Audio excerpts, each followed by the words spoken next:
السلام علیکم ورحمۃ اللہ وبرکاتہ۔ انشاءاللہ اس ویڈیو میں سورہ طارق کے فضائل سیکھیں گے۔ شروع کرتے ہیں۔ حضرت ابی بن کعب رضی اللہ تعالی عنہ سے روایت ہے کہ حضور صلی اللہ علیہ وسلم نے فرمایا ہے کہ جو شخص سورہ طارق پڑھتا ہے اللہ تعالی اسے آسمان کے ستاروں کے مطابق 10 نیکیاں عطا فرمائے گا۔ حضرت خالد رضی اللہ تعالی عنہ سے روایت ہے کہ ایک مرتبہ حضور صلی اللہ علیہ وسلم ایک مقام پر تشریف لے گئے جو قبیلہ بنی ثقیف کی مشرقی جانب تھا، اور وہاں پر حضور صلی اللہ علیہ وسلم نے لکڑی کی کمان سے ٹیک لگائے ہوئے یہ سورت پڑھی۔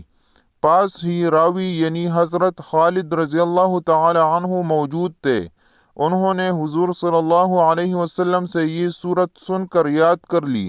جب راوی واپس اپنے قبیلے بنی ثقیف کے پاس آئے تو لوگوں نے پوچھا کہ تم فلاں جگہ پر کیا سن رہے تھے؟ انہوں نے کہا میں کلام الہی سن رہا تھا۔ طارق اللہ تعالی کی طرف سے ظاہر ہونے والی روشنی ہے۔ اس سورت کی سب سے بڑی خاصیت یہ ہے کہ یہ سورت آسیب زدہ اثرات کو زائل کرنے میں بہت ہی مؤثر ہے۔ اس ویڈیو میں اتنا ہی۔ اللہ حافظ۔